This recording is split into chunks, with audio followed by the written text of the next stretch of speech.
अस्सलामुअलैकुम my friends, welcome to my recipe 78 friends. ఇవాళ నేను చాలా సంతోషంగా ఉన్నాను. మీ అందరికి థాంక్స్ చెప్తున్నాను. ఎందుకంటే 500 మంది సబ్స్క్రైబ్ అయ్యారు నాకైతే ఇవాళ. మీరు ఎప్పుడు మీ సపోర్ట్ నాకు ఇలాగే ఉండాలి. మీ సపోర్ట్ వల్ల నేను ఇంత దూరం వచ్చాను. ఇంకా మీ సపోర్ట్ వల్ల నేను ఇంకా ముందుకెళ్ళాలని మనస్ఫూర్తిగా కోరుకుంటున్నాను. అలాగే మీరందరూ బాగుండాలని కోరుకుంటున్నాను. ఇలాగే మంచి మంచి వీడియోలు వేస్తాను. మీరందరూ నాకు ఇలాగే సపోర్ట్ ఇవ్వండి. ఇవాళైతే మంచి స్వీట్ రెసిపీతో ముందుకు వచ్చాను. రండి ఫ్రెండ్స్, వీడియోలోకి వెళ్ళిపోదాం.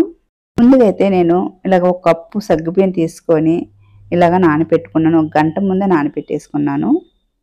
చిక్కటి పాలు ఒక 1/2 లీటర్ పాలు తీసుకోవాలి. అలాగే పంచదార సరిపడా, యాలకుల పొడి 1/2 టేబుల్ స్పూన్.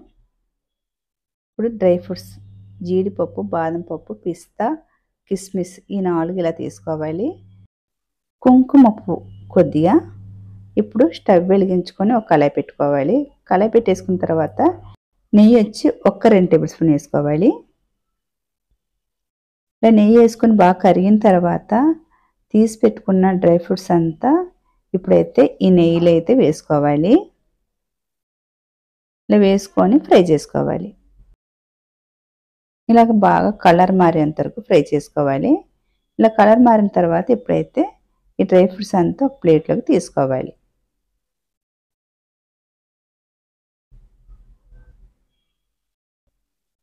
ఇలాగ తీసేసిన తర్వాత ముందుగా నానబెట్టి తీసి పెట్టుకున్న సగ్గుబియ్యాన్ని అయితే ఇప్పుడు ఇదే నెయ్యిలో అలాగ వేసేయాలి. ఇలాగ సగ్గుబియ్యాన్ని వేసుకోవాలి. వేసుకొని ఒక్కసారి కలుపుకోవాలి.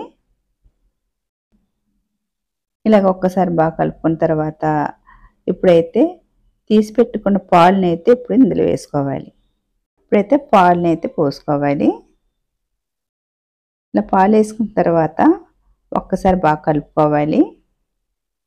ఇలా బాగా కలుపుకున్న తర్వాత ఒక 2 నిమిషాలకైతే బాగా మరగనివ్వాలి.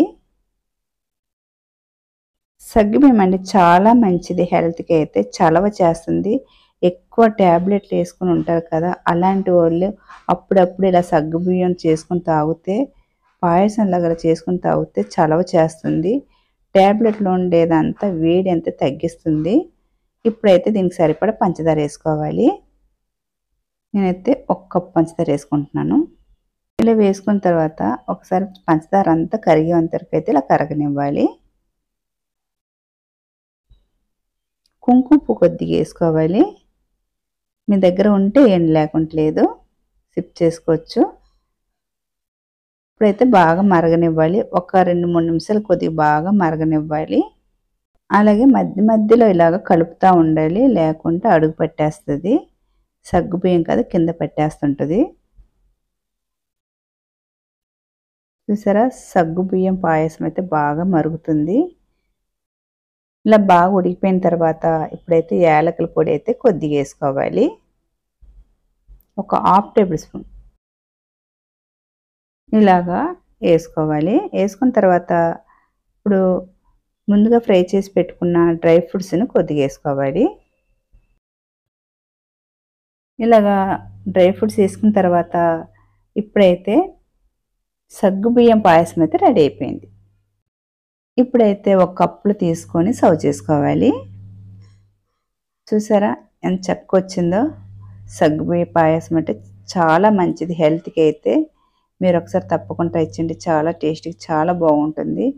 అలాగే నా రెసిపీ కనుక మీకు నచ్చితే కనుక లైక్ చేయండి, షేర్ చేయండి, సబ్స్క్రైబ్ చేయండి. మీరు ఇలాగే నాకు ఇంకా మీ సపోర్ట్ కావాలి. మీ సపోర్ట్ వల్ల నేను ఇంకా ముందుకు వెళ్ళాలని కోరుకుంటున్నాను మనస్ఫూర్తిగా. బాయ్ ఫ్రెండ్స్, మరొక వీడియోలో మళ్ళీ కలుద్దాం. బాయ్.